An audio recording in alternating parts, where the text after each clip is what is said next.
We're here today to talk about Johnson & Johnson's talc-based baby powder and shower to shower, both products which had serious effects on women.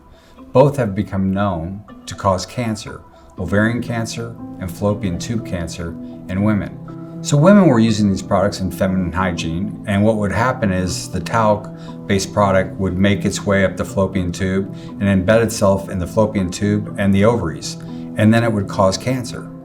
These products are made from mining out of the ground with heavy metals. The other issue is that it also contained asbestos, and it made its way into the baby powder. And so when people are using baby powder on themselves and for years on babies, if you breathe that powder in, that asbestos was getting into your lungs and it was causing mesothelioma. Johnson & Johnson knew about this for decades. In fact, in 1970, they started realizing that it was causing cancer. They didn't tell anyone. They never warned anyone. But I believe he's also woefully short of some of the information that needs to be provided to him so that he's got a better understanding of what not only went on in the 70s, but what's gone on since. Let's break that down into two pieces. First of all, let's talk about the product right now. He went on the offensive and said that they are sure that there are no problems with their talcum powder, not only with the talc, but they're also convinced there is no asbestos in that product right now. He kind of tied it back to the last 15 years and what they've been watching. Are you convinced at that point, first of all? No, I'm not convinced. I don't share his conviction. I think that the testing by some independent labs, when the right testing techniques are used, demonstrate the presence of asbestos in very minute quantities, but present nonetheless. And there's a debate that we have with J&J and their experts about what is defined as asbestos, what is, what isn't, does it meet the measurements, etc. Johnson & Johnson are lower this morning after the health giant was hit with an $8 billion verdict. Meg Terrell joins us now with more. Hey, Meg.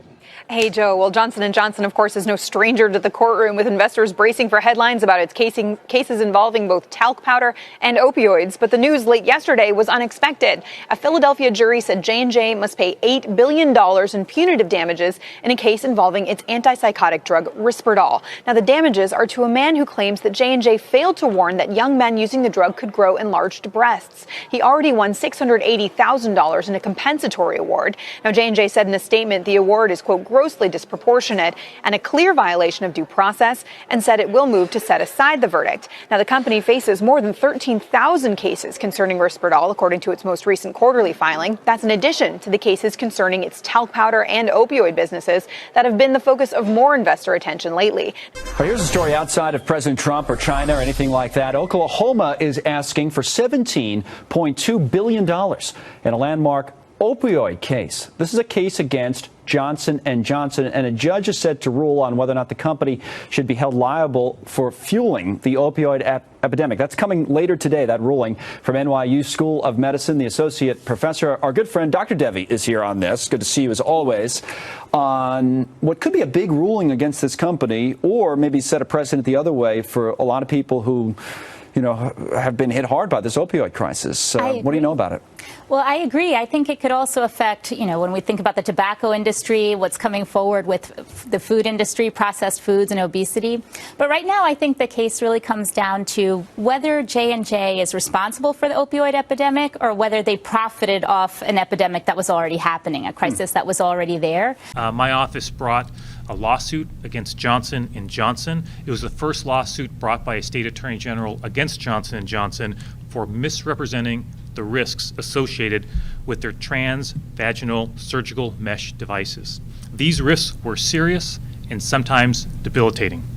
They included chronic pain, pain with sexual intercourse, numerous urinary issues, and difficulty of removing these surgical mesh devices once they were implanted.